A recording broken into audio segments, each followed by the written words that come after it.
नमस्कार, आपण पाहत आहात माझा भूमिपुत्र। वसई-विरार शहर महानगरपालिका निवडणुकीसाठी उमेदवारी अर्ज भरण्यासाठी आता 3 दिवस बाकी आहेत। अनेक पक्षांच्या उमेदवारांच्या नावांची घोषणा अजूनही बाकी आहे। अशातच एक मोठी बातमी विरारहून येत आहे। विरारमधील एका प्रभागात उमेदवारी न मिळाल्यास मोठी राजकीय उलथापालथ होणार आहे। विरारमधील कोणता आहे हा प्रभाग ते आता या व्हिडिओच्या माध्यमातून आपण जाणून घेणार आहोत। तत्पूर्वी आपण या चॅनलवरती नवीन असाल तर चॅनलला आता सबस्क्राइब करा, कारण निवडणुकीविषयी महत्त्वपूर्ण अपडेट आम्ही या चॅनलवरती घेऊन येत असतो। प्रभागामध्ये 4 पैकी 1 उमेदवारी आम्हाला द्या, नाही दिली तर पक्षाचे सामूहिक राजीनामे देणार। अपक्ष पॅनल तयार करून 4ही जागेवर उमेदवार उभे करणार। ही सध्याची राजकीय परिस्थिती वसई-विरार महापालिकेच्या विरार पूर्वेकडील प्रभाग क्रमांक 1 मध्ये आहे।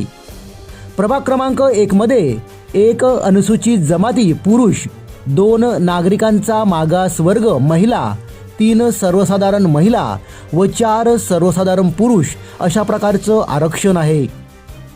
यातील पुरुष उमेदवारीसाठी पक्षाचा तालुकास्तरीय पदाधिकारी इच्छुक आहे, मात्र उमेदवारी दुसरीकडे जात असताना त्यांनी 4 पैकी 1 उमेदवारी आम्हाला द्यावी अशी मागणी मोठ्या पक्षाला केली आहे।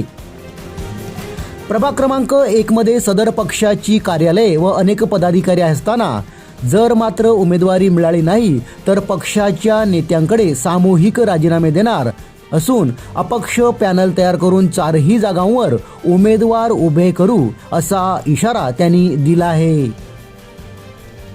अपक्ष उमेदवार उभे राहिले तर त्याचा थेट फायदा हा बहुजन विकास आघाडीला होणार आहे। त्यामुळे येत्या 24 तासात उमेदवारांची नावे जाहीर होताच विरारमध्ये मोठी राजकीय उलथापालथ होणार असल्याची माहिती मिळत आहे।